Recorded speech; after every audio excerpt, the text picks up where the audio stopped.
Hi, everyone. Welcome back to episode 19 of the Simply One podcast. I'm your host, Colin, and I'm joined here by my co-host, Chris. How are we doing, everybody? We're just a couple of best friends who are passionate about all things pop culture.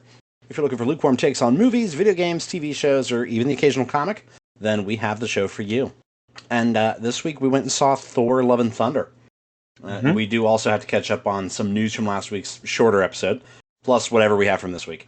So we've got a little bit of like Catching a Marvel-heavy news week, honestly, between our review and then just what's in the news cycle. There's quite a bit of Marvel stuff, so that's right. Apologies, we're not in the pocket of big Disney, but I'm not. Yeah, just sucking their dick right now. Just call us both Bob, you know, because that's all we be doing is bobbing. That's right. Now, so I just gotta get this out of the way up front here. Brief story about my wife's late grandfather, and when I say late, I mean he passed away before I was dating her. But this does relate back. Apparently, when she was little, they used to go to the dog races and bet on the dogs and stuff. And he told her that she needed to watch. I believe it was dogs, because I don't think it was horses. But basically, to look for the one that took a shit, and that's the one that we're gonna bet on, because he's feeling the best, you know. Mm-hmm.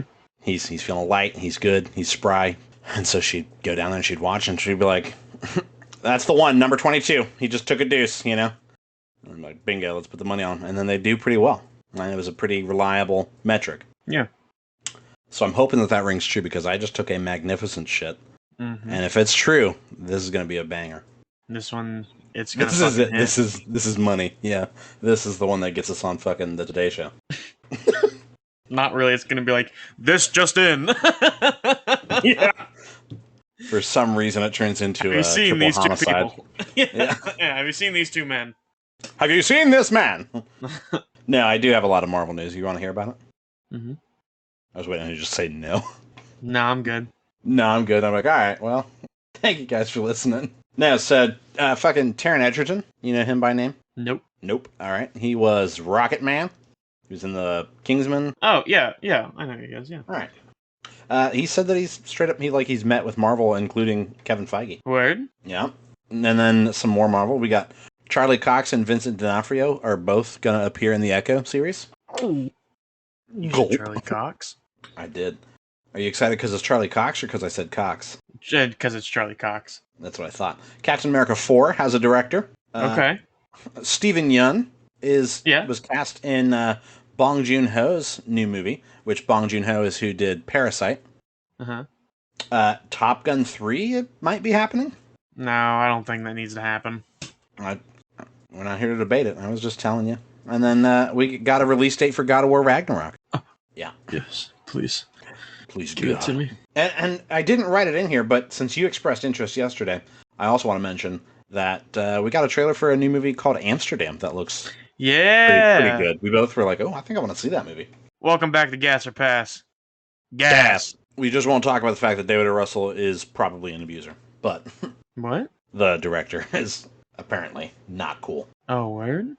Yeah, but if he makes bangers, you can try and separate the art from the man, I guess. Mm-hmm.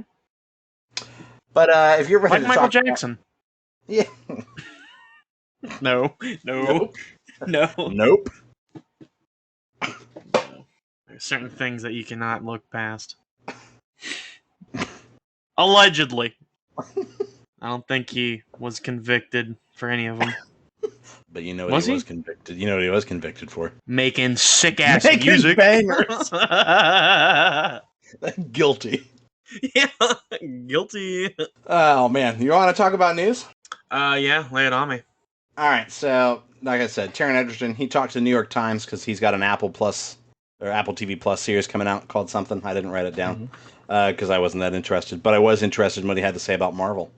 Yeah, lay it on me. So they asked him, because there's been like this fan casting since like early 2019, when I guess end of 2019 when it was kind of announced that the mutants were going to be coming to the MCU in some form.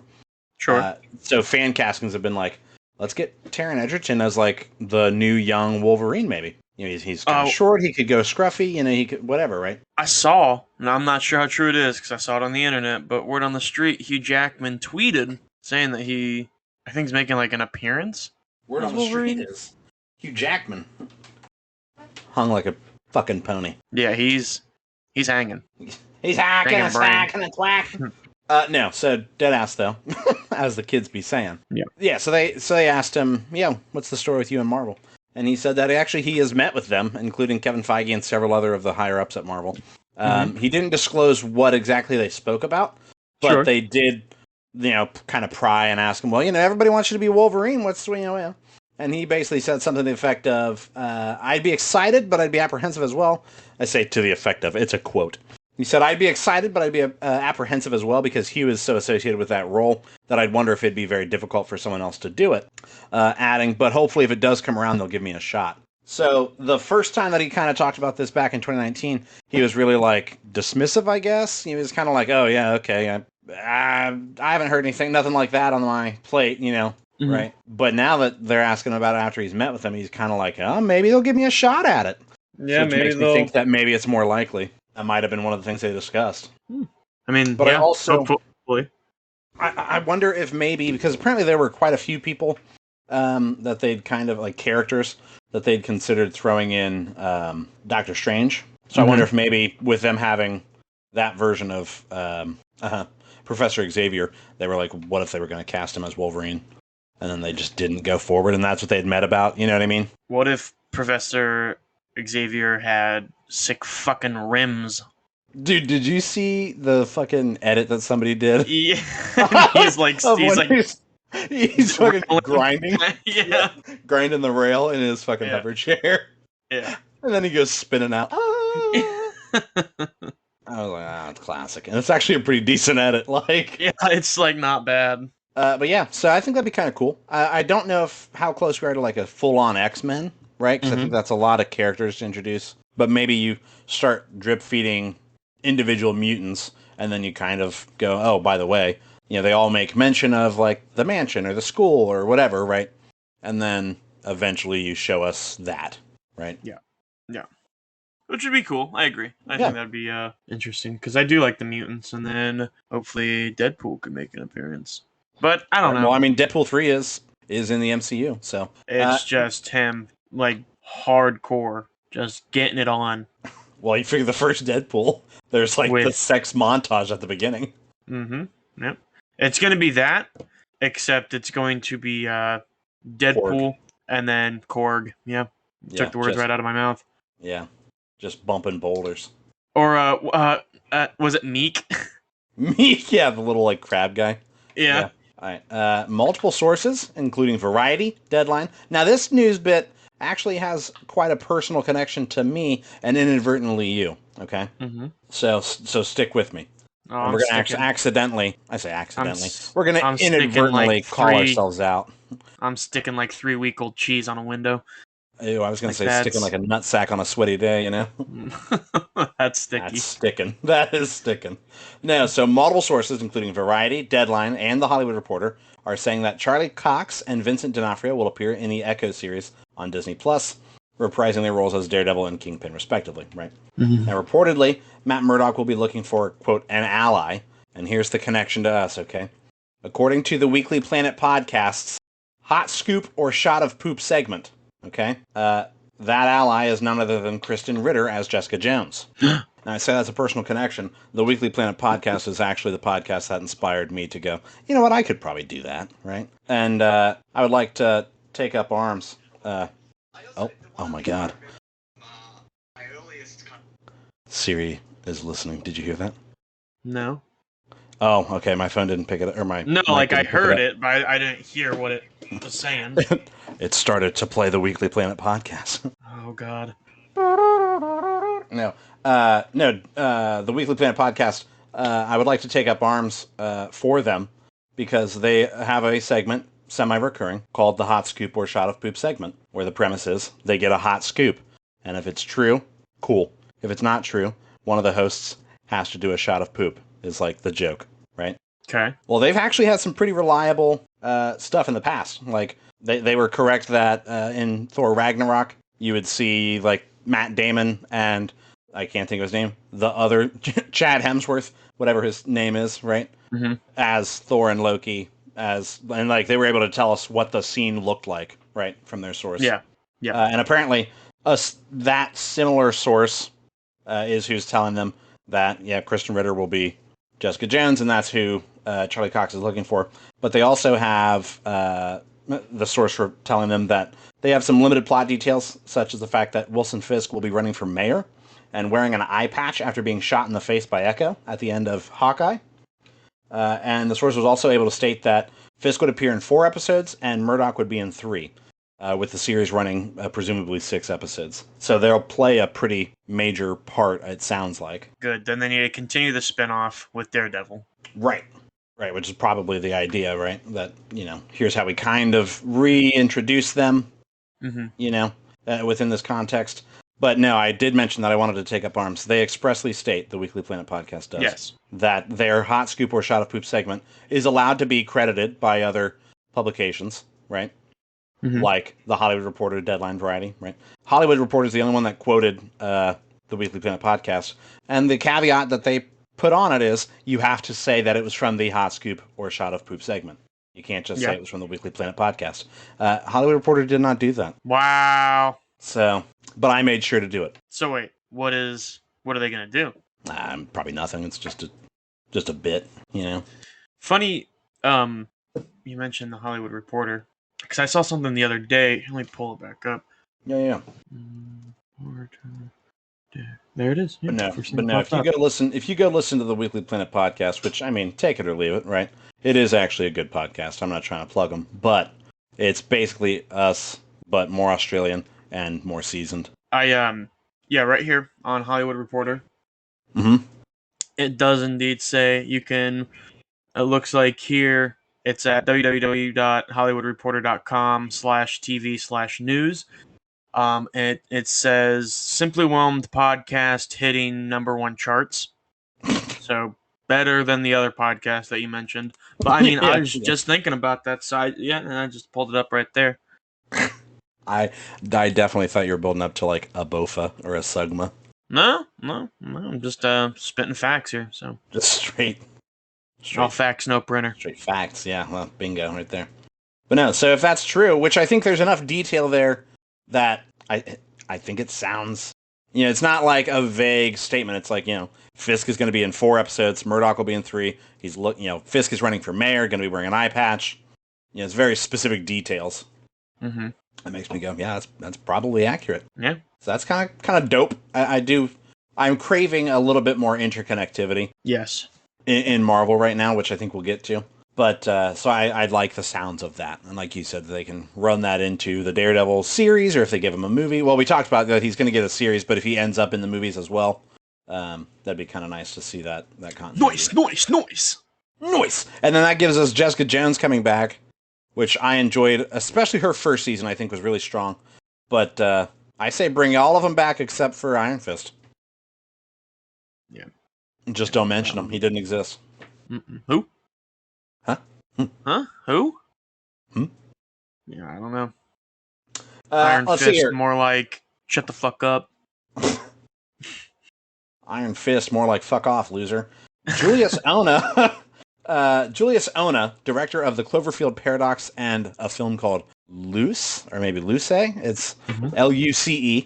Has been set to direct Captain America 4, starring Anthony Mackie in the title role. Obviously, following the events of Falcon and the Winter Soldier, which was about Bucky Barnes and Sam Wilson trying to figure out who's going to be, what's the world look like with not having Steve Rogers there as Captain America, right? And they called me and asked if I wanted to be in that, but I said no because I'm doing the podcast. You said I'm busy. Yeah, it's like sorry, I'm booked. Like lose my number. Yeah, don't get a hold of me anymore. Like don't contact me anymore. I'll have my lawyers get in touch with yours.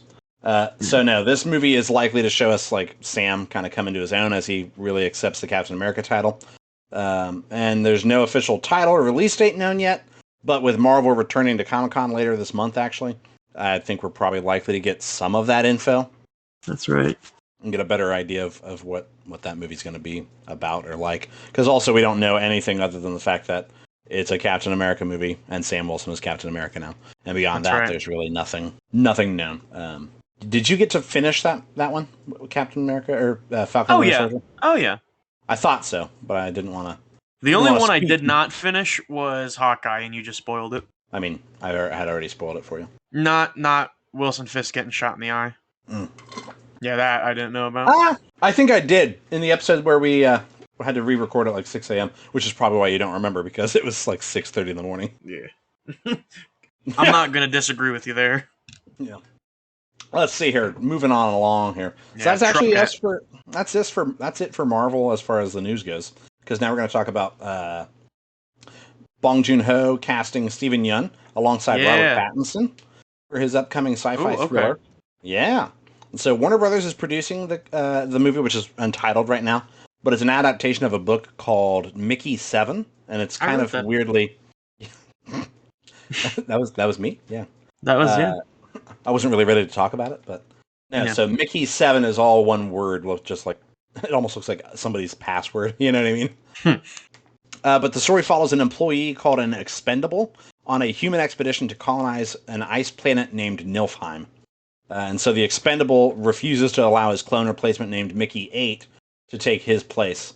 And that's really the rough plot of the book, right? Mm-hmm. And at this point, we don't really know how close the source material Bong Joon-ho is going to stick, but we do know that it's got a pretty stacked cast. I was reading up on it, and it's got Mark Ruffalo, obviously, Hulk and all that good stuff. Toni Collette, from Hereditary, oh shit. And then, and she's also freaking hilarious in Knives Out. She's the sister-in-law who's got basically she's making fun of Goop by Gwyneth Paltrow. Mm-hmm. And then Naomi Ackie, who was Janna, the ex-stormtrooper from episode 9, who rides the horse beast. Mm-hmm. And so that's a pretty decent cast to then add Steven Yeun, who's been on a streak. Solid names. Yeah, Steven Yeun, he's been killing it lately. Invincible. He was an Invincible. He's gonna be a Nope. Yeah, and I'm trying to think. Oh my god, I just lost the name. I want to say it's Nori, but I don't think that's it. He was actually nominated for an Oscar. Let me Steven Yeun Oscar nomination. Let's see this shit right here. What was that fucking movie called right here? Let me see. Yeah, what was it called? Oh, you better. Those dogs! I swear to God, Minari is what it was called. So it looks like your little helpers are there. Yeah, I swear to God, I'll open the back gate and just forget about them. Whoa. No, I couldn't do that. I honestly, I would die for these animals. You know what I mean? Take me, not them. But yeah, so that's a pretty stacked cast, and I'm liking it. And like we were saying, you got Robert Pattinson, who's he does some weird shit, but it's always good. I think he's always good in it. Lighthouse was gas to me. Yeah, that was very good movie. Yeah, so I think I like the idea of them being kind of the leads, and like we said, Mark Ruffalo, bangers. I mean, he kind of gets stuck in thinking about him playing the Hulk, but he was in Eternal Sunshine of the Spotless Mind. Yeah, that's my first thing is when I think about him. He was in Zodiac. Mm-hmm. Oh, fucking Spotlight. So I mean, he's actually he's a really good actor. He's a really good actor, and same with Toni Collette. Mm-hmm. Really high tier actors, and obviously Bong Joon-ho was the first non. I think he was the first Asian director to win the Best Picture. Okay. Because Parasite was the first non-English speaking film to win the Best Picture. Mm-hmm. So yeah, I think he's on a roll. So keep it going, baby. Yeah, I'm interested to see what that ends up being. And then let's see. Miles Teller talked to Entertainment Tonight and said that he and Tom Cruise have already had discussions about the possible future of the Top Gun franchise, following obviously the massive critical and mostly commercial success of Maverick, where it's just for some reason just crushing numbers. Yeah, no, I think if they make a third one, it'll quickly become a meme. Everyone's gonna dog on it like they did Morbius, and then it's gonna be forgotten. I don't think so, dude. I don't know. If I know anything, and I don't know a lot, that's true. I know that when memes die, they die hard, right? Morbius, it had a good meme, but it's starting to die, and it's gonna die hard. It's not starting to die. It just doesn't exist anymore. Exactly. What is Morbius? I don't know. There's a movie called Morbius. What are you? What is? Like I don't know what that is. Morbius? Is that Morbius? I don't know. See, exactly. That's my point. I'm trying to see how this connects to Maverick. Because also, Morbius was bad off rip. Maverick was a banger. Right. Maverick was really good, but I feel like, man, if they're just going for another one, it's just not going to be good. Dude, that fucking video of DJ Khaled playing the fucking guitar. Yeah, it was just god awful. It's like a 4-year-old just bang, bang, bang, bang, bang. Oh man, we don't music. No, so he whoop steady. Miles Teller expressed his openness and kind of excitement about the idea, but he did reaffirm that the decision would ultimately end up being Tom Cruise's, who was apparently initially hesitant to even go forward with Maverick. And so the quote from Teller was like, "That would be great and all, but it's all up to TC. It's all up to Tom." I like the fact that Miles Teller is at a spot where he can call Tom Cruise TC. Yeah, it's all up to TC. You know? TC. Yeah, you know me. Yeah, you know me. And then, obviously, lastly, the one that I wanted to close off on here, God of War Ragnarok, hit us with a very brief but action-packed CG trailer that ended with a glimpse of Fenrir, the fucking horse, or the wolf, I mean, who, without getting into details, is also a son of Loki somehow. But in Norse mythology, apparently Fenrir is who ultimately does kill Odin during the events of Ragnarok, like the apocalypse. That's right. So maybe you get a little hint at what's going on there. But also the major bit was that we got an official release date at the end of November 9th, 2022. Which is... That's this fucking year. I'm expecting it to be pushed out to Christmas. Maybe the New Year. Just the way the game's been coming out lately, I got a feeling it's going to be pushed out to either December or beginning of next year. You shut your fucking mouth. No, I'm just being real. Shut your whore mouth. Sorry. That's what I do around here is I keep it real. I don't lie. Oh man, I don't know how long we've been recording, but I did not start my timer. 25 minutes ago, so we'll be all right. Bingo. Alrighty, baby girl. You want to talk about Thor: Love and Thunder? Well, I want to talk about my experience first. Oh yeah, let's get the fucking pity party out of the way here. So, everybody get your fucking tissues ready. That's right. The tearjerker. So, I pull up, right? And I got in and I just got off work and I'm a white collar, you know, like I wear a button up. So I walk in and a kid comes up to me right off the rip. You gotta set the stage. Were you alone? Yeah, but that's not relevant. Oh yeah, it is. Anyways, some kid comes up to me and goes, "Are you here to see the Minion movie?" Because I was all dressed up, and I was like, "No, fuck off, loser." Yeah, basically, I was like, "No, I'm not." Like, see ya. And then he just pulls a banana out of his ass and starts reeing at you. So no, but I go up to the counter and I'm like, I'm not too hungry, so let me just get my peanut M&Ms and let me get a large drink. And this man pulls out just I feel like they get bigger every time I see him. Well, no, you said he asked if you wanted the extra large. Oh yeah, he was like, yeah, for extra 38 cents, do you want an extra large? And I was like, does the Pope shit in his hat? Yeah, run it, yeah.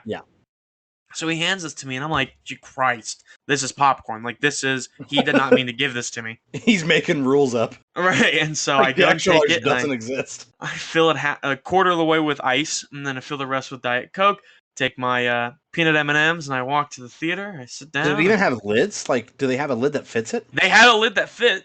So I made sure to, rip mine up before I threw it away, so no seagulls get caught in it. Shit, dude, that thing was huge. Fucking turtles are gonna think they're jellyfish swimming in the ocean. Just a sea turtle fucking gets tangled up in it. Yeah. But so, I'm watching everything. The second those trailer hits, I just start down half this thing. Put it down and I'm just and this movie's like a 2-hour movie and halfway through, so an hour in, I mean, I am dripping in sweat. I'm not joking. I am head to toe sweating, legs crossed, holding my dick, just I'm not gonna make it. And so I'm like, you know what? I have to finish this because I really don't want to miss anything in this. Also, didn't you say you were the center of the row? I was in the center of the row. So right? Yeah, you're not getting out. Right. And then the guy next to me leans over and goes, "Are you okay, man?" And I straight up was like, "Don't talk to me." And, like, just because I'll break concentration and then I'll actually piss myself. So he kind of leans back and I'm finishing this and I push it through. I made it, right? And I know that there was one, as all Marvel movies are, there's that after credits scene. Like a mid credit, yeah. Yeah.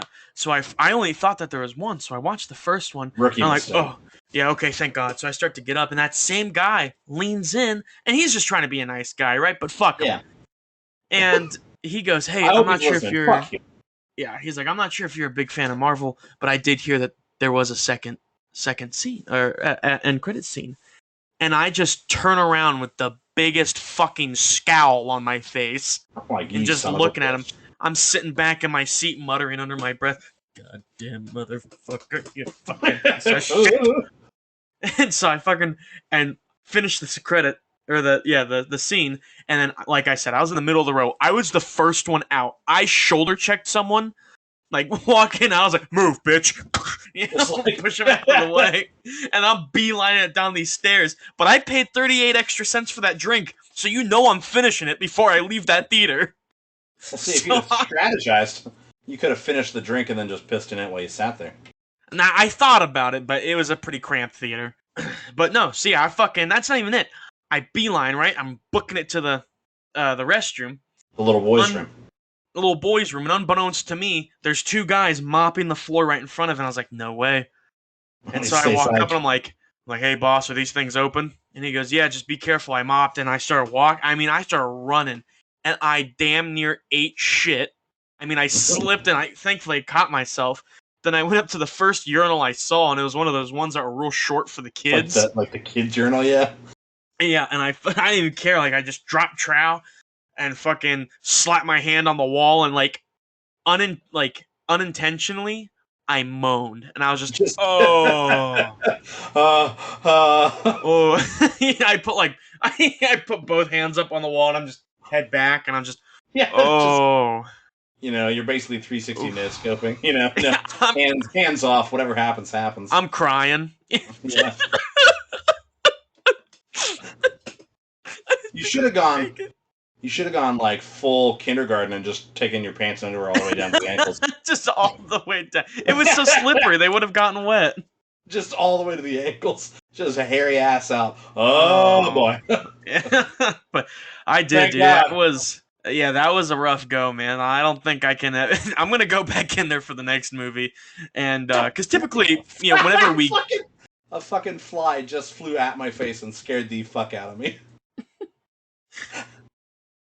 Sorry. No, you're fine. Startled me. But yeah, that was my experience. There you go. Well, I guess get good. Like, I don't know what to tell you. Yeah. Also, I'm a little peeved because we saw the movie my wife and I saw the movie literally less than 48 hours prior to your viewing, and we did not get offered the extra large. So this is horseshit. Yeah. At the same theater, mind you. Yeah, because we typically go, and what I was gonna say is next time, we go in, we're gonna go see our next movie and shit like that. Fucking, if he asks for that 38 cent, I'm gonna decline. I'm gonna say I learned my lesson. I'll take it. When we go to see Nope, that extra large and I are gonna go toe to toe. That's right. I'll take it on. Get man versus food in here. Man versus food.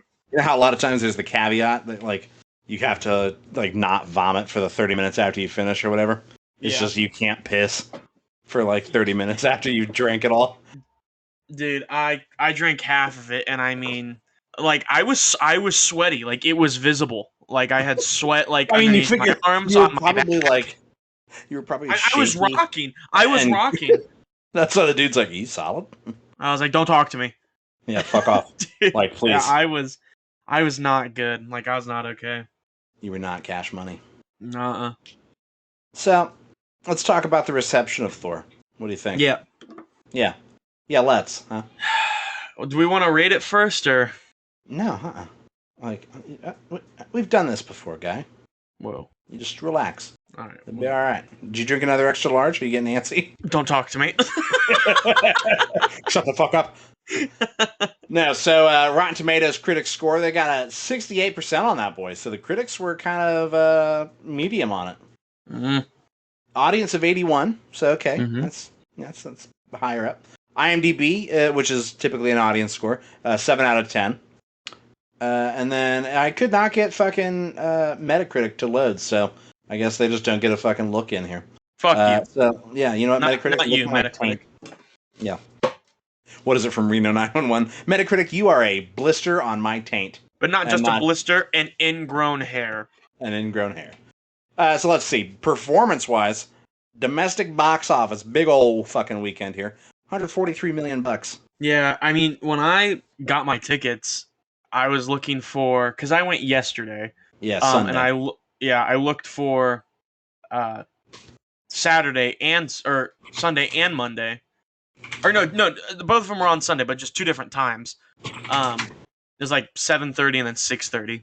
And 7:30 was sold out. Yeah. And then 6:30, there was like 3 seats available. But thankfully, I got a pretty good seat. I guess pretty in the middle. Seeing if Metacritic has changed don't even. Here. Yeah, don't even. They had their chance. You know what? They blew it. Yeah. They blew it! All right, so let's see here. Let me get back to my notes. Yeah, fuck them. So yeah, worldwide weekend of $303 million. Whoa. That's big. Budget $250. That's also massive. Yeah. That's one of the most expensive Marvel movies ever made. Jesus Christ. I mean, yeah, there's a lot of quite a bit of special effects. But I think a large part of that also is because I believe this movie was made like entirely during COVID. Oh. So I mean, there's probably extra cost of production to just take the precautions and things like that. Mm. Which don't let me forget. I didn't make the note, but I do want to talk about what you thought of some of the visuals, because this is the first Marvel movie to use like a large portion of their like backdrops were not CGI or were not green screen, but were the volume like they use on The Mandalorian. Yeah. So yeah, don't let me forget to ask you your thoughts on that when we get into the nitty gritty. Into the nitty gritty. So let's see. We got director/writer Taika Waititi, who was also Korg, right? Yes. Hey man. Hey, Thor. Hey man. He called me a dickhead again. Yeah. New Master 69.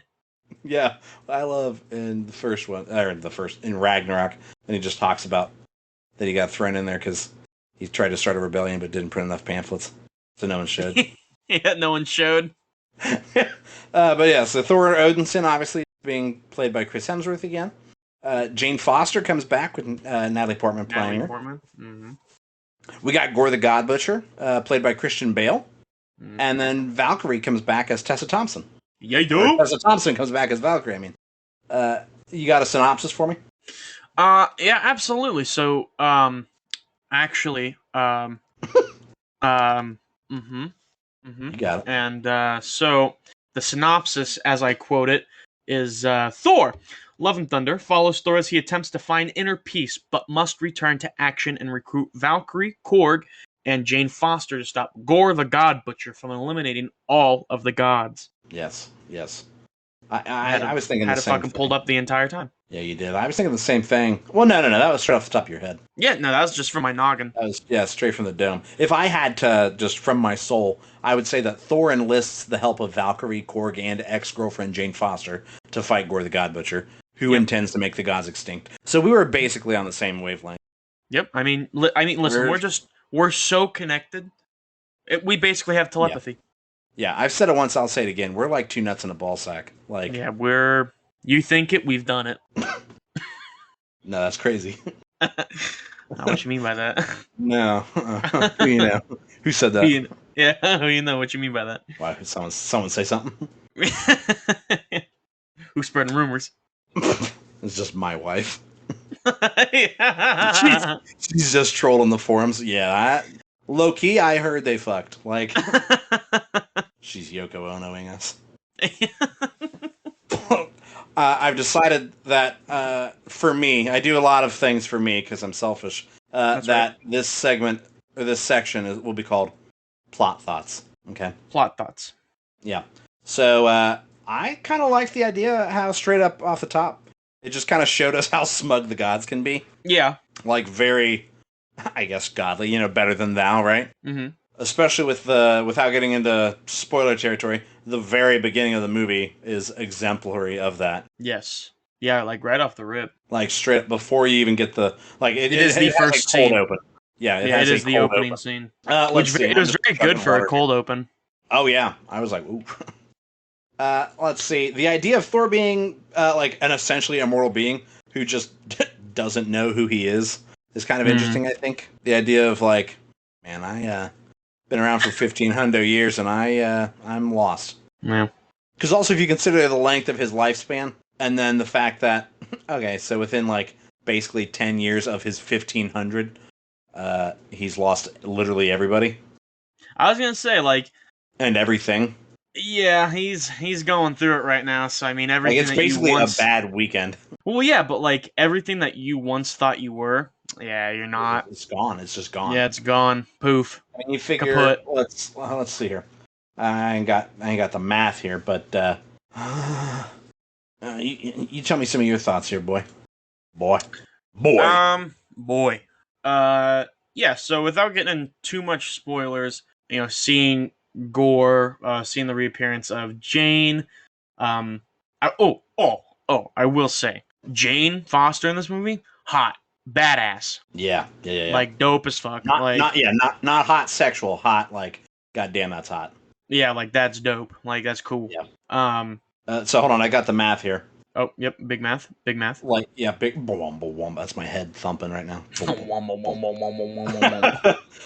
Literally a 0.5% of this man's life was 8 years, right? Which is about what he guesstimates, or what he says it's been since they broke up. Mm-hmm. Which we'll call that roughly, if we call it 9 years, like the start of, when his wife or when his mom dies, right? Mm-hmm. So basically, within like 0.5% of your life, literally everything dies. My world is crumbling around me. I mean, literally, like it's like a bad weekend. I wasn't joking. Mm-hmm. And so yeah, I guess he would be a little disheveled, we'll say. Right. Who wouldn't be? Yeah. But no, I agree. I thought Jane Foster as the Mighty Thor. Yeah, Boom. dope. Really good shit. I want to see more. Yeah. Yeah. I thought. All right, you gonna make it? Yeah, I'm just readjusting in my seat. I'm getting comfy. You just start snoring. Just don't get so comfy that you just start nodding to what I'm saying. I can't promise anything. Proceed. Where it just turns into very one-sided because you're going, Mm-hmm. and then just. What is this, episode 1? Yeah, right. No, it's episode 18. That's right, 19. No, I was saying that's what it was last week for you. Let's see. The movie did have some odd pacing at times, I think, where I was like, it was kind of slow in sections, and then at the end, I was like, I think it maybe have needed a little bit more runtime, which is odd for a movie that did have slow spots in it. You know what I mean? Mm-hmm. I will say, like, I'll just come out and say it. Yeah. I thought there were too many jokes in there. Yeah. I think it was good as a comedy. Yeah, it wasn't bad, and we'll dig into more of it later, but there've been a couple scenes where it was a really good scene, and then I felt like it got a little ruined because they tried to put comedy in it. And I was like, you didn't need it. Like, you had it. Yep. Yeah, and so speaking of like jokes and stuff, it's not necessarily a joke, but like I don't know if you want to call it a plot beat or a gimmick or whatever that I can't really talk about without getting into. You just go, speaking of jokes, welcome back to Chris's Cryptid Corner. Wait, what? Huh? Yeah, take the stage there, funny man. No, there's you get what you fucking deserve. No, there's a recurring plot beat that I can't. In the white room with black curtains by the station. All right, steady. I can't really talk about what the plot beat is because it's spoilery, but I'll address it first. Like I made it my first note in spoilers because it really annoys the piss out of me. So let's see. I didn't think it was connected to the universe at large enough. Yeah, I concur. Like, I think it was a pretty decent standalone movie, but at this point in like the Marvel universe, it feels weird to backpedal to nothing being connected. Do you know what I mean? Yeah, like I feel like, well, like in Doctor Strange, how it was connected to WandaVision in a sense. Like I like that. Yeah, Like, but yeah, I feel like everything's so intertwined now. It's hard to have a standalone. yeah, which I think a lot of this phase so far has been. Pass. All right, characters chemistry. You got any more plot thoughts, baby girl? Valkyrie. Spoiler free. Yeah, Valkyrie and Thor. Like, so Valkyrie obviously is king of Asgard. Oh Killing yeah, it, yeah, right? And like soon as Thor, because Thor has been just fucking saving the universe, and then kind of hangs out with the Guardians because that's where yeah. it's left off at Endgame. After Endgame, yeah. So they're going to be the Asgardians of the galaxy. Right. Thor comes back and sees Valkyrie, and like it felt good, like seeing them connect again in the way that Yeah, they did, because it wasn't awkward. It wasn't like oh, where the hell have you been? It was just like yeah, that felt right. That felt like what it should have been. So I yeah. really These did characters like have that. history, Yeah, yeah. and I obviously they have really. a. Go ahead. I was just gonna say I really liked the way that it flowed and just picked right back up, and it was good. Yeah, I truly did enjoy it. I also do just like Valkyrie's character. I do too. I liked I do like talking about Valkyrie and Thor. The idea that they both have a pretty narrow like shared ground beneath them, in that they've Hmm. both led Asgard, right? Yeah, and And they obviously both there's have lost everything. yeah, exactly. And to the extent of Thor couldn't do it anymore, so he didn't think he was fit for it, and it wasn't what he was meant to do, so he gave it to her. You Mm-hmm. know, without spoiling too much, I think that this movie does vastly more chemistry building, I suppose, for Thor and Jane's story than the first two Thor films combined. Correct. Even retroactively, and where there's some, it goes back and shows us some stuff that wasn't included originally, and you're like, oh, okay, yeah. Weird. That makes sense. I actually thought that Gore's motivations were pretty justifiable. I agree. And I felt that Christian Bale did a good job. I don't know if he got enough screen time. Yeah. We need to hurry up and hit spoilers. All right. Like I'm getting Calm down. antsy. Don't fucking talk to me. I like seeing Thor interact with Zeus because it's the idea of, okay, here's other gods that we haven't Such really. a fucking fangirl. Yeah, I know. Yeah, Thor's like, that's his hero, Yeah. which I thought it was kind of funny to see. Oh my god, I just lost his name. Who's the actor? Gladiator. It's the same He's guy. Australian. Jesus. Gladiator actor. Let's see. Is Russell Crowe. I didn't even have Russell Crowe. Yep, Russell Crowe. Before the results even came up, I was like, it's Russell Crowe. Yep, that's Russell Crowe. Yeah. That's why You were like, you yeah, that literally was took right it on right the out tip of my tongue. mouth. Yep, like that. We basically said at the same time. Same time, yeah. I go back and edit like a massive gap.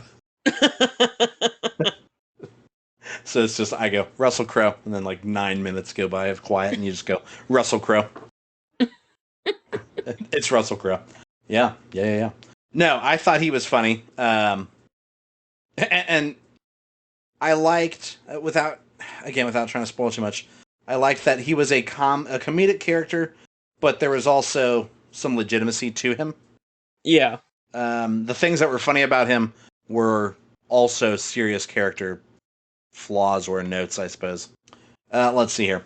The last thing I say here, which you kind of already touched on, I worry about the amount of comedy in it. Yeah. Sometimes it was a little too silly, even though it remained entertaining. Like it wasn't silly enough where I was like, okay, I wasn't bored with it. I had fun watching it. Right. I just felt that the inclusion of like a god serial killer out for revenge would kind of lead the movie towards a darker tone, which it does dip into at times. Mm-hmm. But I felt it could have gone a little bit further, honestly. And I do think that kind of leads back to my gripe about the runtime not being long enough, I think. Where either they needed to spend less time on some things and more time on others, or give us a little bit, like, it's like one of the shortest Marvel movies out of the last, like, 7 movies. You know what I mean? Mm-hmm. Which coming in under 2 hours. Well, I guess we'll talk about it in spoilers. Yeah, that was the last thing I had. So, what do you think? Yeah. Overwhelming, simply whelming, underwhelming? You want to tell us what it means? Yeah, so you can be overwhelmed, which is good. You were overwhelmed with the film. You can be underwhelmed, which means you weren't as satisfied with the film, or you could be simply whelmed and it was alright. Yeah. Basically, high, medium, or it's a large, a medium, or a small. Yep. What do you think? I'll let you go first. I'm gonna come out. When I say this, I did enjoy the movie, but I was underwhelmed. I was simply whelmed. I think I got my hopes up a little too high, and I don't think my expectations were unreasonable, which I'll dig into later. Okay. I don't know. I think we might have different ideas of what it means to be underwhelmed. Like, I was let down. Like, my expectations weren't met. Yeah. My gripe that I was talking about, that I said I'd had to talk about in spoilers. There are way too many fake out deaths. Yeah. Because there's Korg in Omnipotent City, Valkyrie on in the Shadow Realm, and then the Asgardian kids, which obviously weren't really gonna die, but it was like they fucking did it again. You know what I mean? Yeah. I was like, dude, fucking. And then Zeus. Yeah, Zeus ends up being one too. And so yeah, it's like, dude, just fucking. They legitimately could have killed Korg there. Which it would have been sad, but it would have been like a good motivator for Thor. Yeah. And as much as I love Korg, he's not essential to the plot. Right. He would have been like a good. I don't want to say a freebie. I think he's a fan favorite enough that it would still be like, oh no, Korg's gone, right? Mm-hmm. But then, like you said, he's not. It's not Thor dying, right? Right. And then it would have been a nice like bow tie of which it did kind of do it for a moment of going, hey, here's the gods directly affecting Thor as another god. Mm-hmm. Where it's that, now he kind of gets to feel what it's like to be at the will of the gods. You know? I did think that it was a really strong cold open showing Gore and his daughter suffering. Yeah. Just they were walking down in the wastelands. Desert. Yeah. And that was sad as fuck. Like, I was like, ooh, this started off heavy. Yeah. And like seeing him just cuddle her grave and cry. Oh my like, god. Jesus. Yeah, no, Christian Bale played a good Gore. I was unsatisfied with Gore's character. Not because Christian Bale, because he played a. You know what I'm trying to say. I mean, this is the time to say it. You don't have to shrug around it. I was unsatisfied with Gore because he didn't have tentacles on his head. No, like I moved past that. Like, sure, yeah, it fucking sucked. I think the one in the comic looked killer, and they had a lot of fucking potential, especially since Disney's been doing a bunch of shit with Mandalorian, doing a whole bunch of practical stuff, and Disney has too much fucking money to do. Then they know what to do with. So they could have made something happen, and they had a great opportunity, but no, they wanted to be like, it would have looked like fucking Voldemort. Well, put some extra fucking money. Anyway, I'm done. I'm getting boiled. Yeah, you gotta chill out. Yeah. Don't fucking talk to me.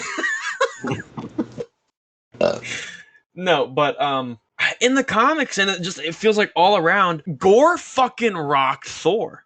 Like, he beat the shit out of him, and I feel like in the movie that wasn't the case. Yeah, he ran away. He got away. Yeah, I never really felt like Thor was in that much serious danger. Yeah, especially because the lead up is like, here's all these gods that he's already killed, right? Right. Yeah, and it's just so it's like he's just running through them. And so it's like, oh shit, like Thor better watch his ass. And then Thor does pretty fine against him. Yeah. Which I'm not gonna lie, reading the comics got me really amped for Gore. And I think that's why I'm underwhelmed, is because I was really let down. Leads me to another issue of they killed Gore at the end. Yeah. And like Marvel fucking loves to do that. Just give us a villain with a good actor and, a good characterization. And instead of giving them time to grow as a character and give us more, now we learned some more about him or whatever, especially having someone like Gore who has a pretty sympathetic motivation. Yeah. They fucking kill him and now we don't get to see anything else from him. Mm-hmm. You figure the only villain that really stuck around is Loki. And now he's got his own show. I'll also say Thanos.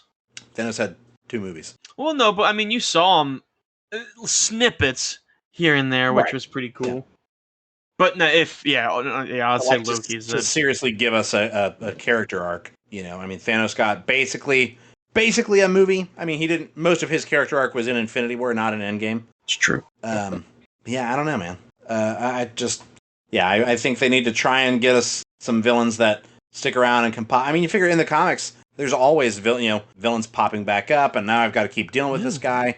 I mean, yeah, and like fucking Gore's back. God damn it. Yeah. Like, what if instead of him dying, Gore, Thor comes up and rocks his shit, and then Gore's like, I gotta bounce. Like, I cannot, not right now. Or he imprisons him.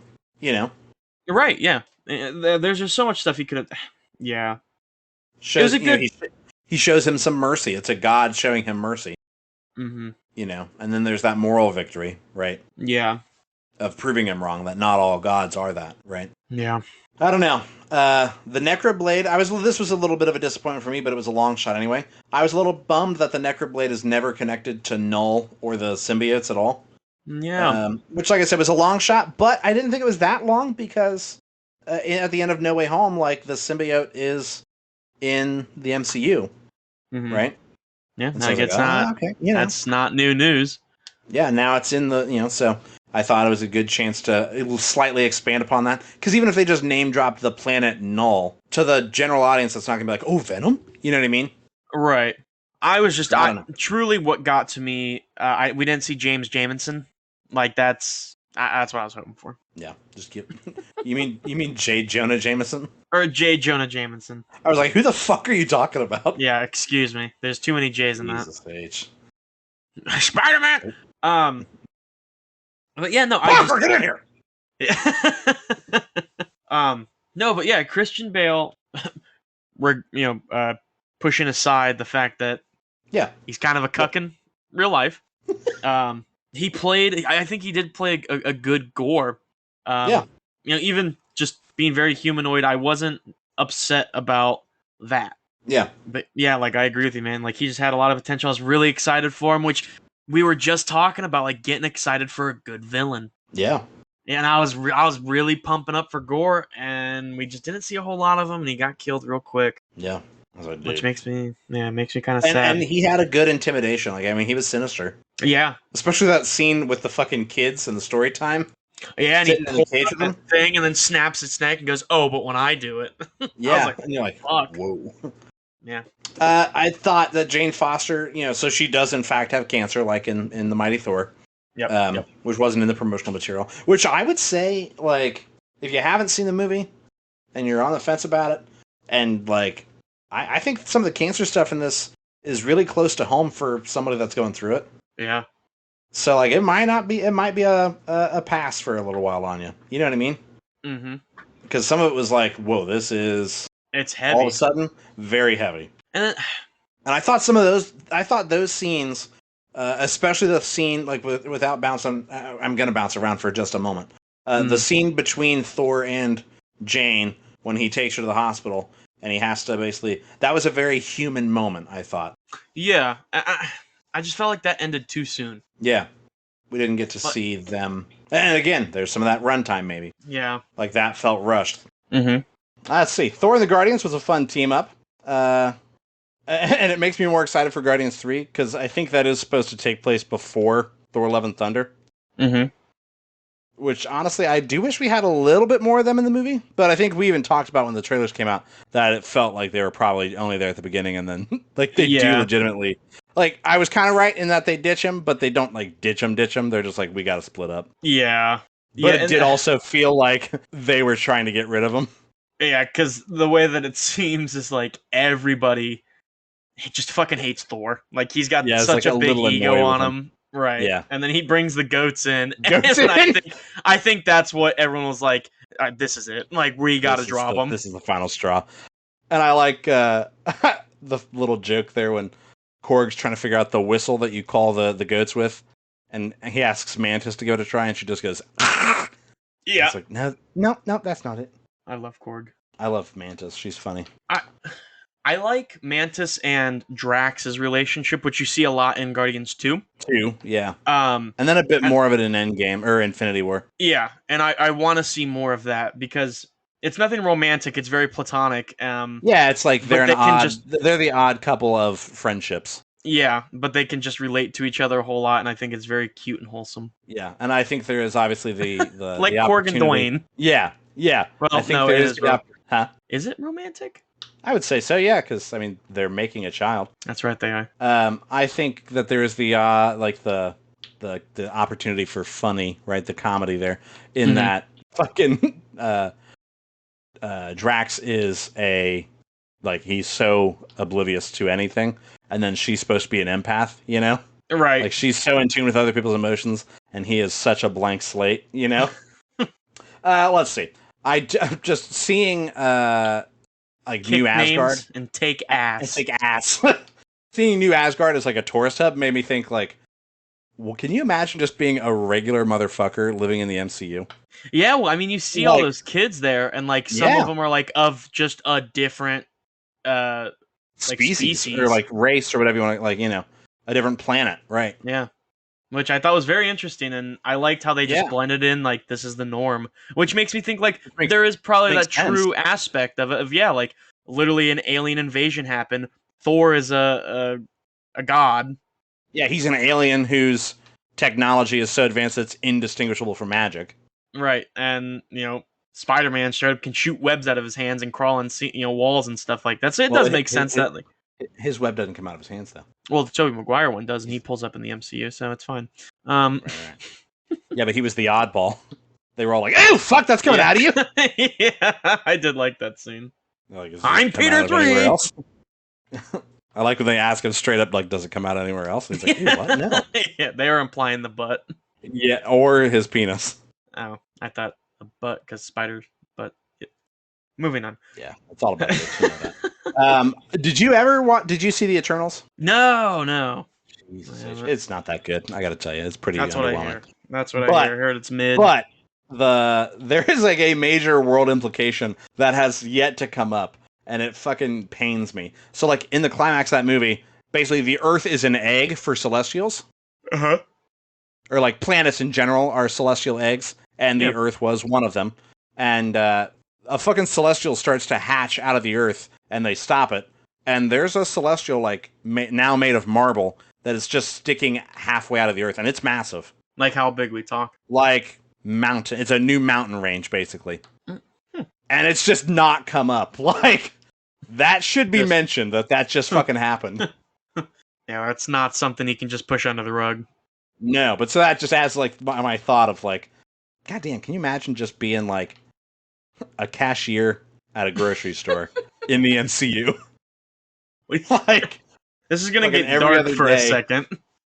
Every other day, like, shit just happens. I was gonna say, what? Just this is gonna get dark for a second. Yeah, get in there. What do you think the suicide rate is? Right? Like imagine just give up. Literally, like, imagine just somebody working at a gas station or something. Fucking, they hate life because you got a billionaire Playboy philanthropist fucking zooming around, and then he dies, and then you got all these cool people and this big fucking tower, and you're making minimum wage, and then this just happens. And an alien invasion could just happen, and your livelihood, the store you've worked really hard to buy and run, just gets demolished, and then Tony Stark's fucking goons roll in and go, yeah, here, we're gonna clean this up, here's the money, you know? I mean, you figure that's what Adrian Toome's whole motivation is in Spider-Man. Homecoming. Yeah, Homecoming is like, these motherfuckers just get to make the mess and then get paid to clean it up. Yep. Yeah, so, yeah, that's just my thought of like, when I saw that, I was like, God damn, can you imagine what just daily life is like? Gore comes to Asgard to kill Thor with shadow monsters. Which I think the shadow monsters was their way around the symbiotes. Yeah. Thor and Jane have a quick little flashback that I thought does a great deal of like retconning their relationship to feel more impactful. Yeah. And I thought it was funny how tonally and even the way it was filmed, it changed to be like a rom-com. Let's see. Sorry, I lost my note there. I thought it kind of explained I said I lost my note. I thought it explained the tonal shift that Thor kind of goes through between Dark World and Ragnarok, in that like his relationship with Jane taught him to be a little bit more goofy and have fun and things like that. You know what I mean? And so then it's like, okay, now it makes sense why he's kind of shifted into a comedic character, right? That's one of the things she taught him. I will say something that fucking kills me, and it was a super like quick snippet, and then it moved on. But Was it during him in the hot dog costume? no, that was funny though. During the downfall, Jane is complaining about I forget what it was, but just basically Thor not being there, something like that. Yeah. And then you hear Thor go, "Well, I gotta be up all night doing all these dishes," and This Jane is just actually because it's two dishes. fucking plates. Yeah. And then also there's another quick blink and you miss it when they're having dinner and they're like both a bit distracted by their phones and all that or whatever. And he gets a phone call from Nick Fury and he shows it to her and it says Nick Fury. Nick Fury. Nick is just in his phone as Nick Fury. Nick And Fury. yeah, so but no, I did. I like that briefly. It just wraps it up. There we go. That's what went wrong with their relationship, right? Mm-hmm. Obviously, Gort just takes all the kids from Asgard and dips. Thor, Jane, Valkyrie, they all head towards Omnipotent City, which is like a massive hub for all the gods in the universe. Just in the hopes of gathering an army of gods. Kind of like from your story, right? Yeah. Which I kind of liked the idea of seeing that. And it also, it did have a really fun joke for me, like a visual joke that it took me a moment and I went, oh, yeah. Where the Cronin god, so Korg's god, is sitting on an iron throne, like from Game of Thrones. And it's made of scissors. Because rock beats scissors. Beats scissors, yeah. Yeah. And I was like, yeah, I see you. You cheeky little dog. Yeah, you're a dog. You're a dog. You're a dog. Thor is surprised to realize how much of a prick Zeus really is. Like, it's like, oh, this guy. Like at first, he's like, all right, he's a little rough around the edge. And then it just keeps getting worse. He has his reasons, he's got he's got something behind it. And then he eventually like looks over at Jane and he's like, this guy's not cool. Like, yeah, because then he tells the kids later, like, don't meet your heroes. Yeah, I guess that's what happens when you meet your heroes. And the kids are like, huh? It's like, he's their Thor's fucking hero. right? Let's see. Yeah, and Zeus straight up brings it to his attention that Gor's looking for Eternity, who is like an actual being in the Marvel Universe who grants the wish of the first person to meet Eternity, right? Yeah. And obviously, you don't want, like Valkyrie says, a homicidal god killer, or a genocidal god killer who's looking for Eternity. He gets one wish. I wonder what he's going to wish for, Right. Wish all the gods were dead. Yeah. And so, yeah, we gotta cut that shit right in the butt, And Thor fucking, like, in how it appears, he fucking kills Zeus. Like, yeah, like takes his lightning bolt because right after he allegedly kills Korg, yeah, he gets all mad. Picks up Thunderbolt, like supercharges it, and just yeets it right through his chest. Yeah, hard, like clean cut. Yeah, I like the just casual mention of just a god orgy. Multiple times, like more than one, and that they're going to be uninvited from Speak Out one more time. You know what? You're not invited to the orgy. Yeah, you're not coming. Yeah, you're out. Sorry, guy. You were going to come to the orgy, now you're not. It's like, whoa. Just all these different gods just getting it on. And some of them are fucking massive. Yeah. Like how does that work? I'm pretty sure when they crash out of there, I'm pretty sure there's two Celestials in there. Yeah, there is. There is two Celestials. They kind of like peek out like, oh, what the fuck was that all about? Yeah, because they can't fit in there, so they're just sitting outside holding on. Yeah, they're chilling, yeah. Then you see that big old dragon. Yeah. Let's see. Yeah, so Thor and crew, they just fuck shit up in Omnipotent City. And then, like I said, we get the fake Korg death. And then they deuce out. They use the goats to get out of there. Mm-hmm. I did like the Voldemort from, like, the Sorcerer's Stone, where just Korg gets broken down into just being a face. Yeah. And Valkyrie ties him to the back of her head with her hair. Yeah, and he does the whistle. Yeah, which was kind of cool. Yeah, the whistle was pretty dope. Yeah, and then the goats just roll up. And I like that they're just screaming goats, because why not? Right. Jane gets to open up to Thor about having cancer. Because, it starts off with showing us Jane having cancer, right? And going through treatment. And we get to see Darcy for a minute. Dr. Darcy. Yeah, I got a little crush on Dr. Darcy. Yeah, because we haven't seen her since WandaVision. So it's kind of cool to see her again. And you find out that, like, Darcy's really the only one that she's told. Yeah. And she's not responding well to the stage. Like, her body isn't responding well. She told... and then she does tell the doctor, the Swedish doctor, because he's kind of trying to help her do research. Because she's basically trying to figure out if she can't cure her cancer, it seems like. Mm-hmm. And she's sending him, like, blood samples and stuff. And she ends up basically hearing a call from Mjolnir is how she sees it. And that's why she goes to... Yeah, so she goes to Asgard and the hammer reassembles for her. And I think it's because you figure in that flashback, Thor straight up asks Mjolnir to protect her no matter what. Let's see. So yeah, she does. She opens up to him about having cancer, and it's kind of neat because we get to see him struggle with. He just came to terms with the fact that he might be willing and ready to try and love again, right? Yeah. And then he's like, he opens up to her that like he loves her and he wants to do this with her. And then she's like, yeah, well, I'm dying. Like, I'm dying. And he actually takes it on the chin and is like, well, then what do you want to do? Like, we'll do it together, whatever you want to do. No. Because, like, you know, I'd rather have you to lose than have nothing, right? Right. I will say, taking a little pivot here, I am in love with Thor's axe. Yeah, Stormbreaker, being jealous of Mjolnir. And the girlfriend, yeah. Yeah. And just every so often, whenever they're talking about Mjolnir, giving him a glare. Yeah, just slowly creeping in screen. Yeah, creeping in the frame and like facing him, basically like, what the fuck are you looking at, bud? And the fact that it's got a temperament, like, like he tries to use the Bifrost and it like crashes him into rocks and shit, and it's like, yeah, fuck you, guy. Like they're on rocky terrain right now. Yeah. Yeah, and he's trying to like call Mjolnir like a dog to get it away from Jane. And Stormbreaker just creeps into frame and is looking at him like, "Can I help you?" Because Stormbreaker, I was just there. You are. I was looking for you. Yeah. But no, yeah, thinking about that, you know, Jane opening up about the cancer and everything. Yes. And them connecting in that way, I thought that was really nice. And again, the movie does more for their relationship than any of the other movies, I felt. And they get to the Shadow Realm eventually. And I thought that was a really cool fight, visually and just the choreography. I agree. Like, yeah. Seeing them fight in black and white, because in the Shadow Realm there's no color. There's no color, which gives Thor the advantage. But I did think there was the interesting, what do you call it? Shot, I suppose, where Jane uses Mjolnir to like light as up. a light, which was in my her comic. face. Yeah, and her face goes to color where she's being lit up.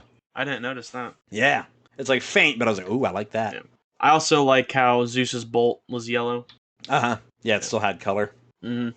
But yeah, and then Gore gets to straight up be really like, damn, this is getting hardcore. Like I thought someone was gonna die there when he's got them all captured and tied up and is trying to get Thor to. Because the gate to eternity has to be unlocked with the Bifrost, which obviously Thor can summon with Stormbreaker. So Jane straight like grabs Stormbreaker and yeets it off into space. Hardcore. Like, yeah, like we got to get that shit away from here because he wants it. Yeah, yeet. And so yeah, Gore's got them all tied up and shit, and is tormenting all of them. And he even tries to convince Valkyrie. Like, and for a moment, I wouldn't have been surprised if Valkyrie agreed with him. Yeah, she starts crying. Yeah, because like he's basically saying like, you're not a god. What have the gods done for you other than send all your sisters to die? And I think, does he mention it or does she mention it to Korg that she was probably romantically involved with at least one of the Valkyries? She was saying it to Korg. Yeah, that she lost her lover when all the Valkyries died. Which that was super sad because like that Korg and her have that. Which again, like I like how Jane and Thor were having that connection, and then Korg and Valkyrie were having a little bit of a connection when Korg was explaining how babies are made. Right, and Valkyrie basically was just drunk and has like one of the umbrellas in like tucked on her ear, and then she's spinning one in her fingers. Yeah. But yeah, like she opens up a lot, which is really kind of sad. Yeah. No. But yeah, and so I wouldn't have been surprised if like Gore made sense to her, you know. That why are you working alongside a god who, you know, cost you everything, right? Yeah. I will say, like, a lot of the really good villains that are played, like Vulture, Thanos, and Thanos was kind of an extremist, and then Gore, they all have pretty understandable reasons. Like, motivations, yeah. Yeah, like, it's like, yeah, that shit makes sense. Right. I mean, yeah, when you're like, I mean, you know, he's not wrong. Yeah. And now let's see. Yeah, so eventually, you know, they break into an all-out fight, and I like the visual, like, weirdness of the planet almost looking like it's a full-size planet. And then it cuts real hard, and it's just a moon. And it's a small moon, yeah.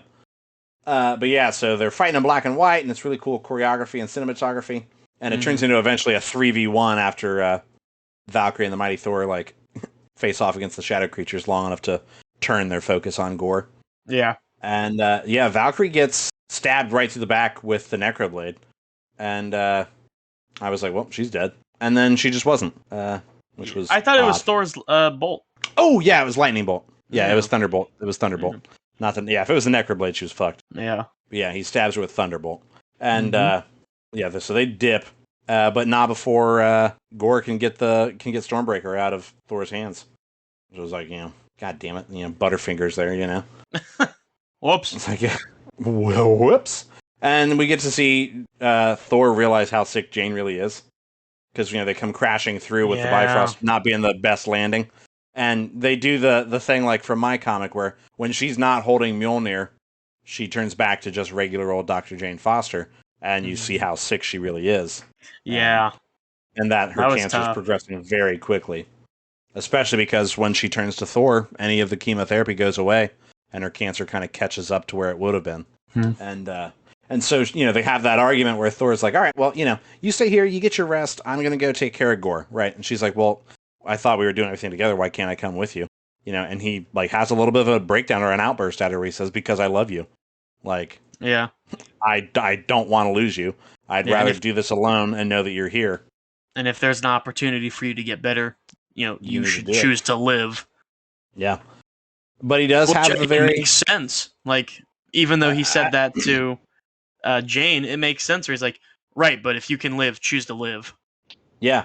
But then he also does have the nice bit of point where, he doesn't get to just choose for her, right? Yeah, which I agree with. Where he tells her, obviously, if you want to pick up the hammer, I'll do it with you, right? Whatever we do, we'll do together.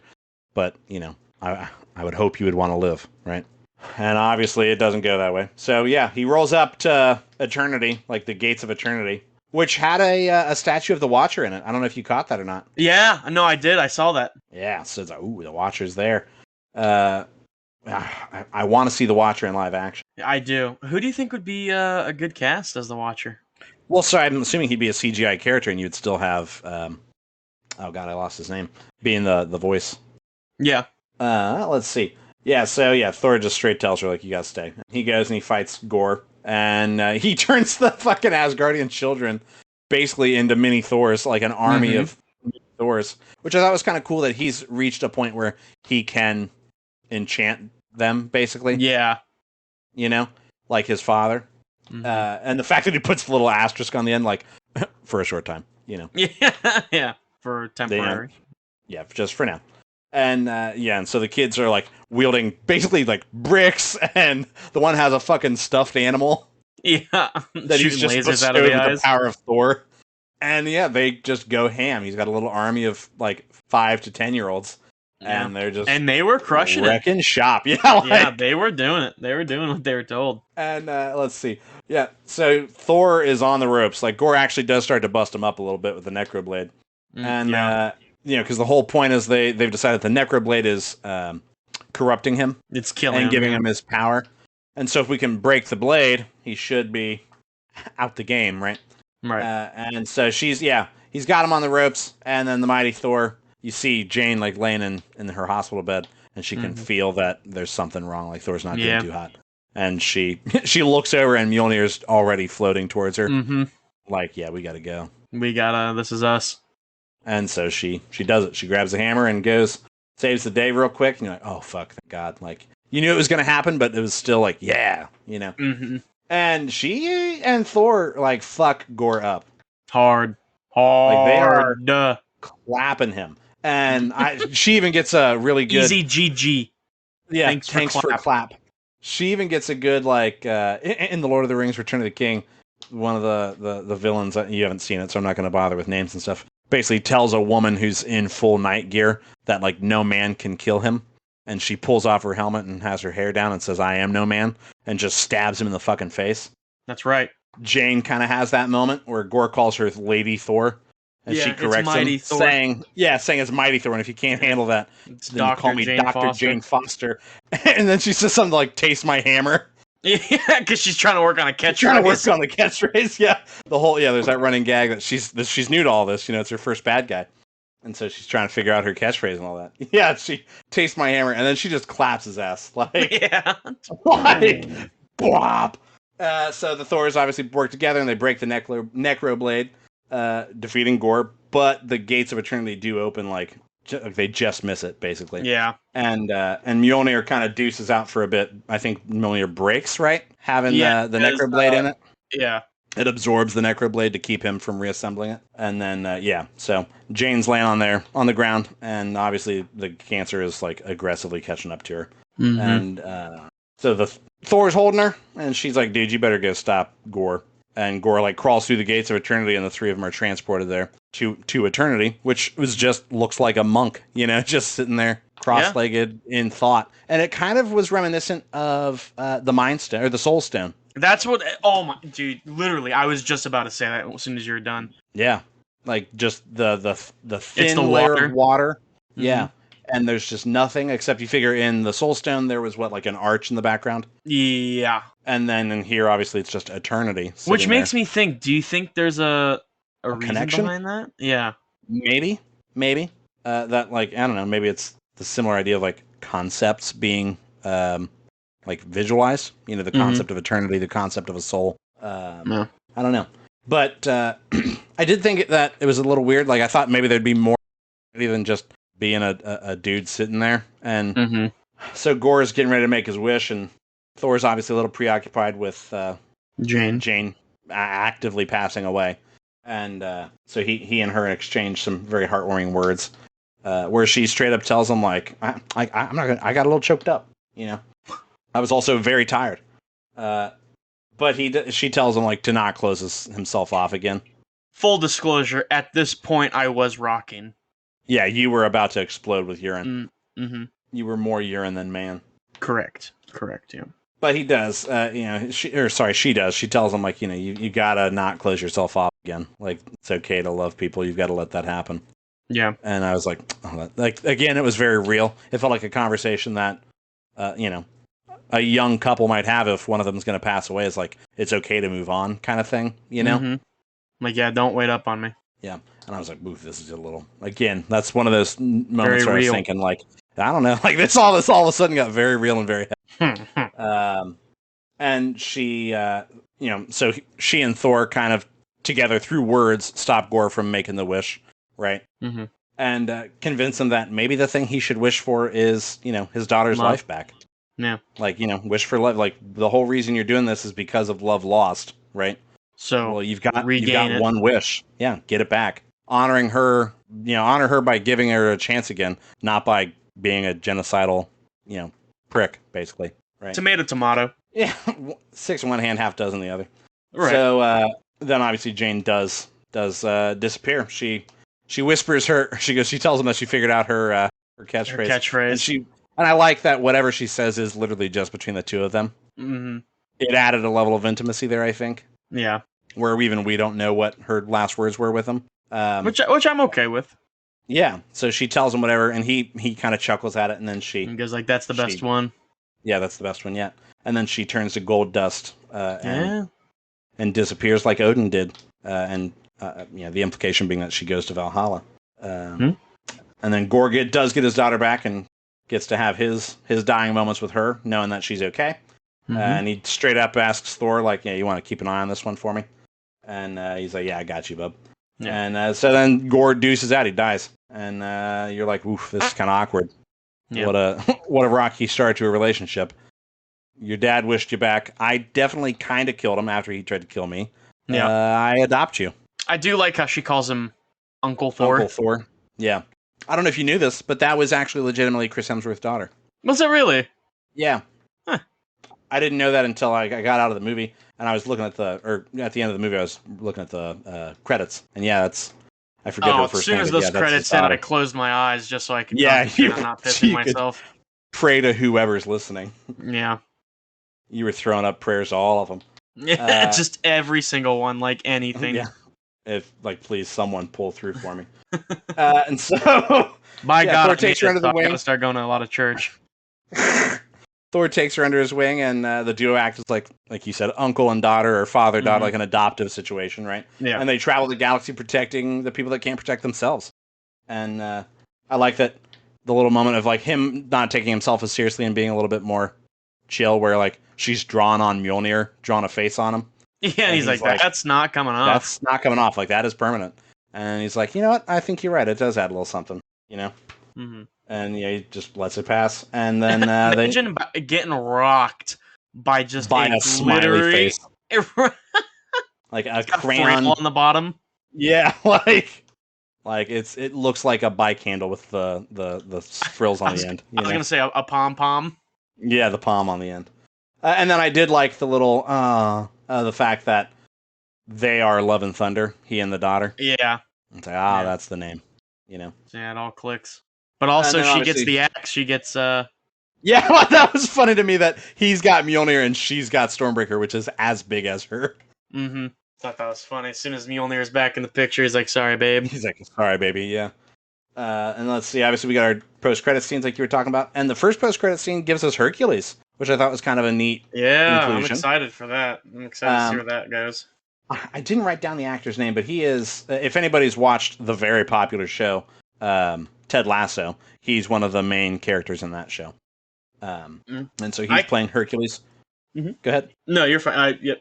You could continue. And obviously Zeus is alive and is very angry that naturally that a group just rolled up, just crazy style, shanked him with his own gun. You know, got him with his own gun, and then dipped. Right? They're like, all right, we're out of here. Deuce.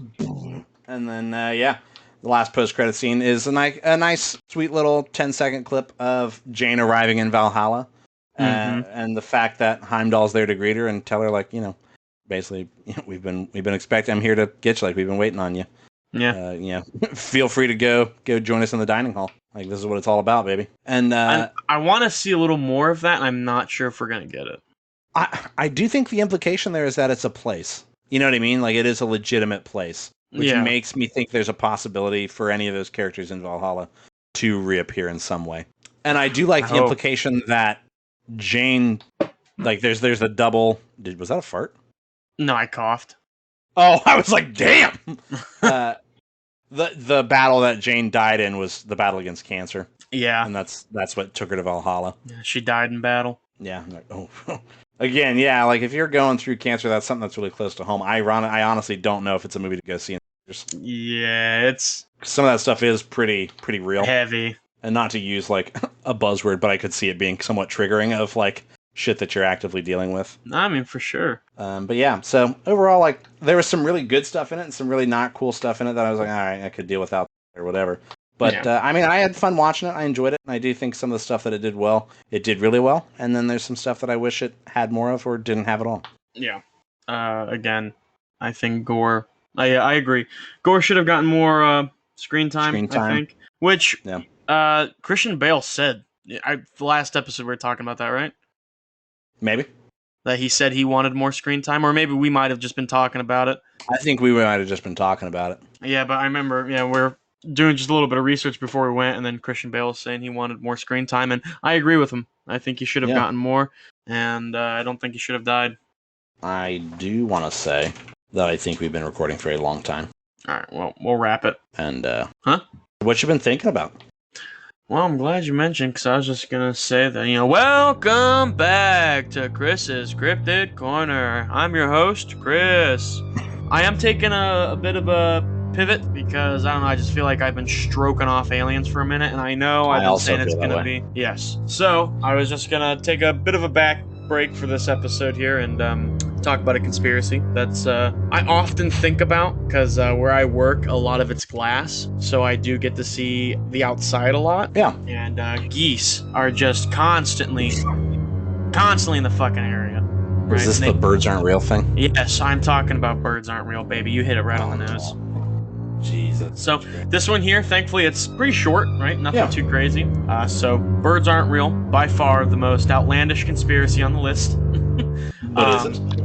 But then it goes into birds systematically have been exterminated and replaced with exact replica drones. The birds aren't real movement says it's been around since the 70s, since 1976.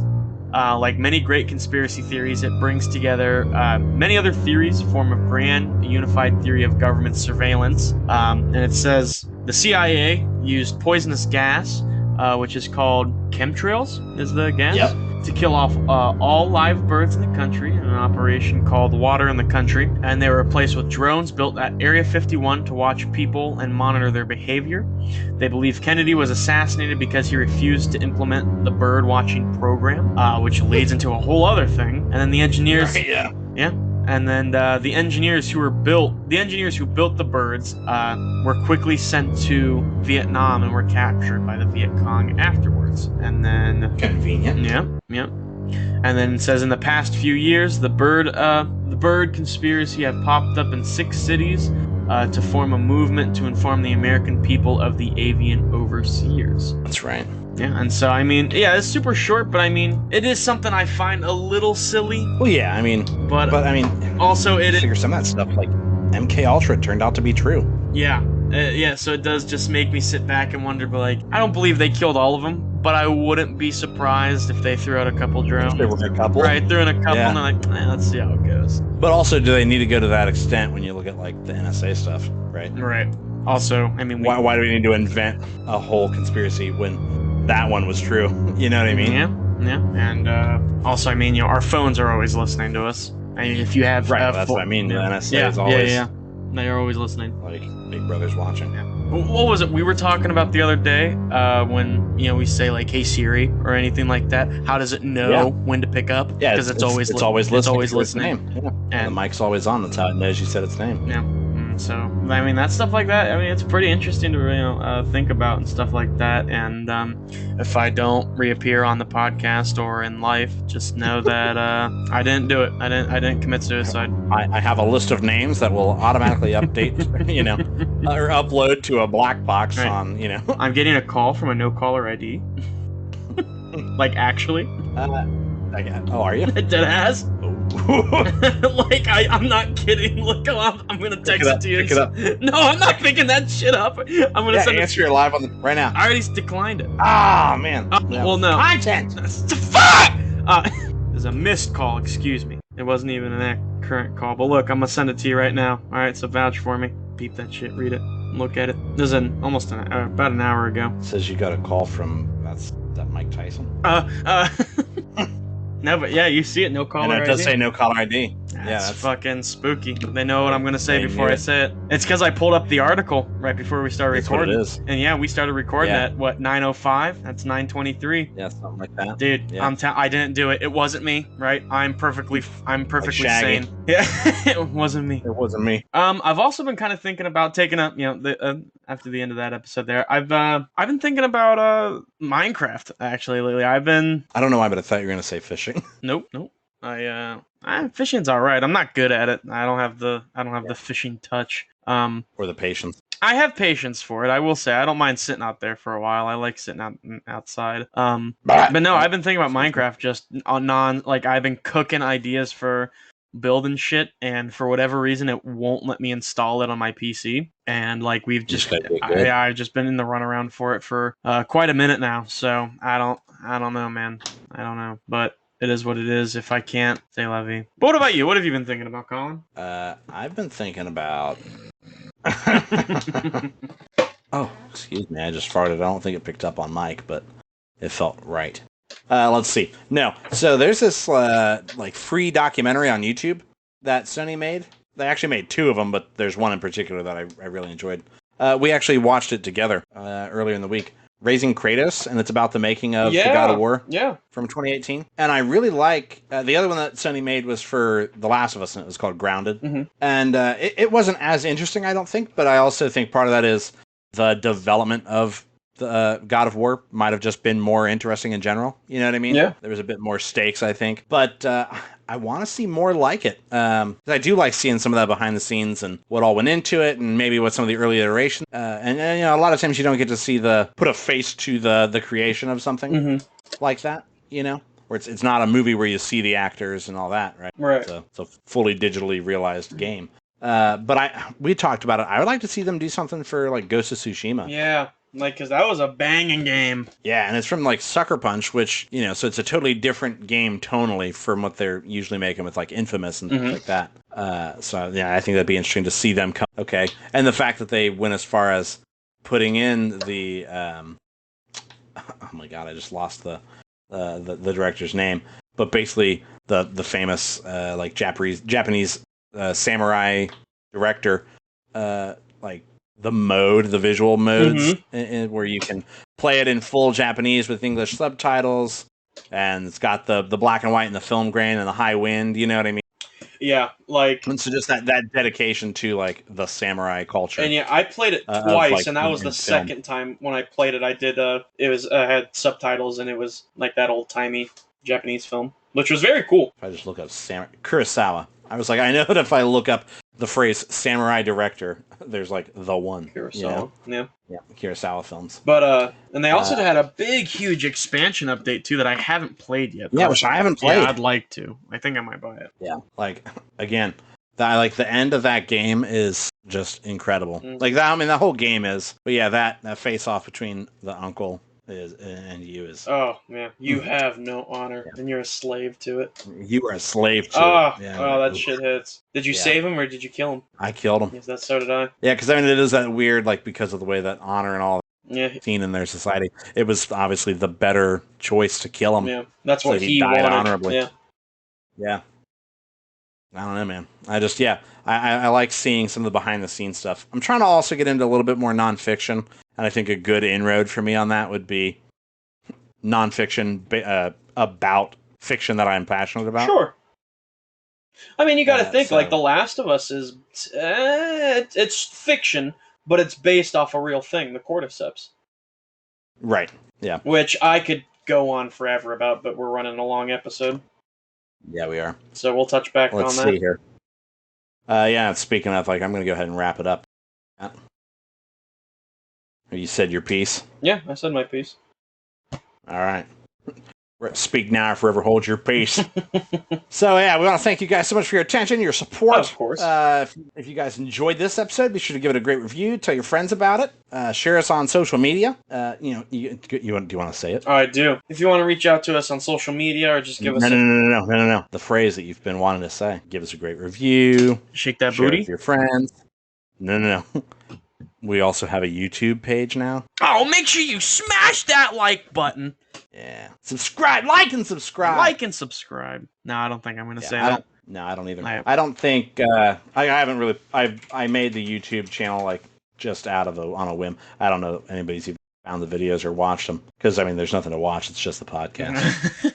Like, not on the real. Well, we do have 2 subscribers, though. Oh, shit. Oh, fuck. Hold on. We'll do it live. Let's see who it is. It's probably me. Oh, shit. Someone named Mad Mason. Oh, fuck. We're in it. And then the other one is me. That's right. So. Airhorn.wav. You know? Let's see. Sorry. I got a little distracted there. Yeah, Chris, if people want to reach out with us, get in touch with us, give us some feedback. Yeah. Tell us to shorten the episodes up, lengthen them up. Right, yeah. If you wanted to reach out to us on Instagram, our Instagram is Simply Whelmed Podcast. Our Twitter handle is whelmed_simply. And then, of course, our email is simplywhelmedmailbag@gmail.com, where you can definitely send in requests, anything you want to talk about on the Cryptid Corner, or, of course, definitely devote and sacrifice your body to our religion. It's not a cult. It's a church. It is a church. So, yeah, I mean, definitely reach out through there. Both Pastor Colin and I are definitely brother Colin. Yeah, Brother Colin will be giving sermons, having mass. So Brother Colin, Brother Chris. Yeah. It's not a criminal organization. It is a tax haven. Correct. Yes. So so next week we're going to be recapping Ms. Marvel. If Twizzle Dick over here ever gets around to watching any of it. Listen, hold on.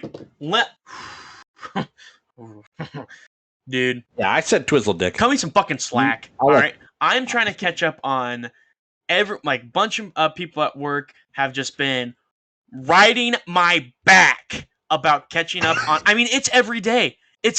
I'll clock in and it's like if I get a cup of coffee or something, or if I'm fucking drinking my water as I'm coming in, like the first thing they say is, how many episodes you watch of Clone Wars? Right? It was funny the first couple days. But now it's just. Do they listen to this show? Yes, they do. Do they listen to this show? They do. All right, then I want you motherfuckers to listen right up right now. Yeah, it's listen. I I Brother Colin. make the schedule. Brother Colin! Just started very, Brother Colin! No, I make the schedule on the podcast in tandem with Christopher here. But no, fuck Brother Chris. That's right. And Clone Wars ain't in the roster right now, babies. So get off his dick! No, but so I'm getting railed about Clone Wars, and I finished up Barry. And then yeah, yeah, you did. Good job. Yeah, I did. And then fucking Ms. Marvel, and then ultimately I just want to watch The Boys. That's what I want to do. So that's what I've been doing. And I've been getting so much shit from you, everyone at work. Like, it's bullshit. All right, here's what you do. All right, fuck them at work. All right, you focus on you and the podcast. Okay, so you want to watch The Boys? Watch The Boys. Right. That's right. You know what? That's what I'm gonna do. But hold on. Don't run with it. It ain't. But you also need to watch Ms. Marvel. So what you do is watch an episode of The Boys. Or no, you watch an episode of Ms. Marvel, and then you watch an episode of The Boys. All right, I probably make something like that happen. Because if you watch an episode of The Boys, you're not going to go watch Ms. Marvel. You're just going to keep watching The Boys. Yeah, it is a very binge. Like, I don't watch a single episode. I'll watch 2 or 3. Yeah, so watch Ms. Marvel, and then watch The Boys. Because also this Wednesday, Ms. Marvel wraps up on the day that this episode comes out. I got it. So then you can just plow through it, get it all out, and it's 6 episodes. And then you can watch the rest of The Boys. We'll have to talk about The Boys. We'll have to do an episode. Or maybe I'll just... Because you haven't seen any of it, so... Yeah, I've seen like 4 episodes, maybe. Yeah. I do want to give it another try because like it didn't bite me at first, but everybody else on the internet is like, "Boys, The Boys." I'm like, maybe I missed it. Maybe I need to try it again. I like it a lot because it feels very real in the sense of like superheroes are happening. It's a lot about like corporate corruption with superheroes, and it's like, yeah, it's fitting. Yeah, that's it. This is America. So rough schedule. Rough schedule. Yeah, we're going to talk about Ms. Marvel next week. And then, actually, next Friday, Nope comes out. So we'll get to talk about that. Dude, I'm itching for that movie. I'm so excited. I am too. And then I think we have a blank week. Oh, I gotta pee. So maybe that's an opportunity for us to talk about The Boys or something. Don't fucking talk. And then after that, we, are you leaving? No, I gotta pee. Let's wrap it up. Oh, all right. Yeah, let's wrap it up. I got the fucking extra large sitting next to me. Prostate checked? I drove to the theater, picked up an extra large drink. Yeah, fucking 68 ounce. Jesus Christ, it's more than a half gallon. Yeah, dude, that Thank thing you everyone so much huge. for listening. We'll see you next Wednesday. Bye. That's the end of the show, Chris. You have to get in there. Tell them bye. Go fish. Deuce.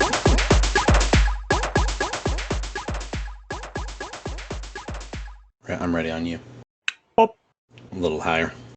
Pop. A little more. Was that good? It didn't even come through. No, I didn't say anything. I didn't think it did. All right. Hi, everybody. Welcome back to the Simply One Podcast. I'm your host, Chris, and today I'll be joined by my co-host, Colin. Colin.